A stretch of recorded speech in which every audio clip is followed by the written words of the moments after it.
وأركز سواء كان عطشنا علما ووقع قول ترتيب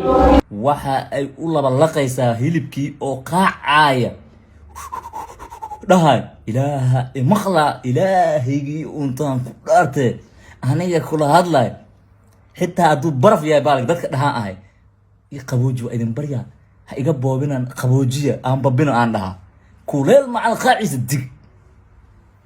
abateedka haduu ku furmo alxamdulillah la dhaha atoosh iyo xaaskiisa Allah u barakeeyo abateedkan fareenka goostay ee ilaahay uu siiyay wuxuu isoo xasuusiyay dhowr mahmaa jacbar oo Soomaalida dhahdo oo tan ugu horeys ay kamid tahay dhabsiye dhabanadiisa ka muuqata qashin cuna qanja keena waxaan oo kala waa kamida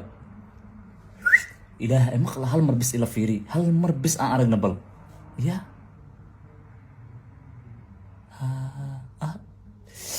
arabka muku gubahay miya ade ya حتى ملا دوه يتا زي لا وربير حنونا لا قادا دقاتيرته هذا وهذا شو وعدين وقفك كو marka uu wax kuleela cabo asagoo aan una kala neefsanin iyo marka uu raashin cuno oo kulul oo dam ka siiyo hadhow uurkiisa ur ayaa ka soo baxay 10 tilaabad uu ku jiro munasrahay haduu ku tusaale isku soo qaatay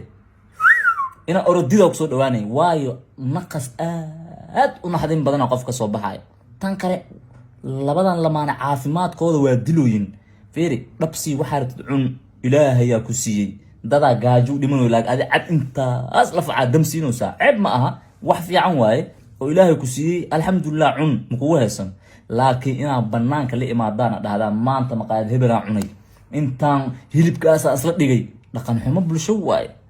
waxa waaye labadan lamaano oo aan taageersanahay waxyaabaha gaar ahaaneed arimaha bulshada ku saabsan ee iska baashaalkii iska kaftanka ah laakiin markay imaato waxyaabahan oo kale ahli fadeex u tahay waxa kamid ah waxyaabahan la yaabay oo ay ka hadleen waxayba leeyihiinba annaga dhax ka tuurkan iska qaniineyno hilibkan aan saas u jiidan asoo kuleela iyo waxa soo dhan aan nooga fiican gurigeena waxba kama shiidaneeno عادي ودان هل مره waxaan rabaa inaan hadana ku laabto say u laba laqayaan hilibkan qaacay oo aad xalay ilaa iyo maanta iga qososiinay maalmahan dhan marka igu soo laabto oo aan arka video halkaas qosol iga dadka qaar aanay ilamiin dadka qaar waa yaabin wax isleeyin say camal caaba u dambeysay taa waa lagu waday hal mar aan aragna hadana